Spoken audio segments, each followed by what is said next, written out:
જામનગરમાં એક એનઆરઆઈ મહિલાએ તેના બે ભત્રીજાઓ વિરુદ્ધ તેની નકલી સહી કરીને બે ખાતામાંથી ₹5.70 કરોડ ઉપાડી લીધા હોય તેવી ફરિયાદ નોંધાવી છે. યુકેમાં રહેતી 67 વર્ષીય દિવ્યા વોરાએ જામનગરના જે એ ડિવિઝન પોલીસ સ્ટેશન છે તેમાં તેના ભત્રીજા કૃણાલ અને કેયુર શાહ વિરુદ્ધ ફરિયાદ નોંધાવી હતી.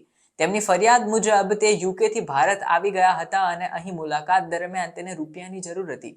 આના માટે તેમણે એક પ્રાઇવેટ બેંકની બ્રાન્ચમાં 2017માં બેંક એકાઉન્ટ ઓપન કર્યું હતું અને આ દરમિયાન હવે મની ટ્રાન્સફરને લઈને જે પણ વાત આવે તો તે તેના ભત્રીજાઓ હતા તેની સંપર્ક સાધતી હતી. આ દરમિયાન તેને મુંબઈની બ્રાન્ચ જે હતી બેંકની એના એકાઉન્ટમાંથી લગભગ બહુ મોટી કરોડોની રકમ અહીંયાની બ્રાન્ચમાં ટ્રાન્સફર કરાવી દીધી હતી.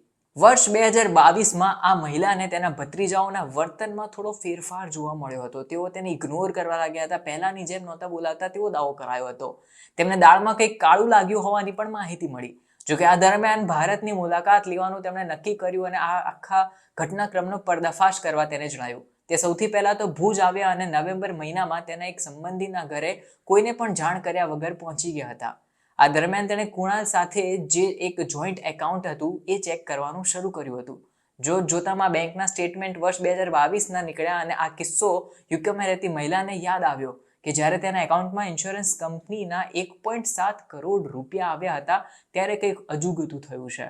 આ રૂપિયા જેવા તેના એકાઉન્ટમાં ટ્રાન્સફર થયા કે તરત જ આ એકાઉન્ટમાંથી 11 લાખ રૂપિયા તેના ભત્રીજા કૃણાલે પોતાના ભારતના બેંક એકાઉન્ટમાં ટ્રાન્સફર કર્યા.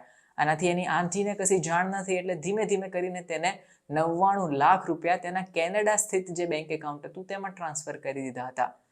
હવે આ સમય પસાર થયો. તેને થયું કે એમને ખબર નથી પડતી એટલે આની સાથે તેને 60 લાખ રૂપિયા કૃણાલે તેની પત્નીના એકાઉન્ટમાં ટ્રાન્સફર કરી દીધા હતા.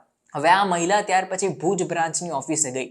તેણે સંપૂર્ણ સ્ટેટમેન્ટ કઢાવ્યું તો તેને જાણવા મળ્યું કે 2 કરોડ રૂપિયા વર્ષ 2018માં અને 1.99 કરોડ એટલે અંદાજે 2 કરોડ રૂપિયા જૂન મહિનામાં પણ આ એકાઉન્ટમાંથી ટ્રાન્સફર કરવામાં આવ્યા છે.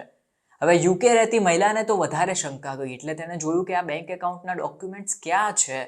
તેણે બધી જ વિગતો કઢાવવાની માહિતી મેળવી અને લોકોને કહ્યું કે આ પ્રોસેસમાં તમારે 2 ફોર્મની જરૂર પડશે અને જે 2 ફોર્મ હતા તે કેયુર જે એમનો ભત્રીજો છે તેમને ફિલ કર્યા હતા જે તે સમયે.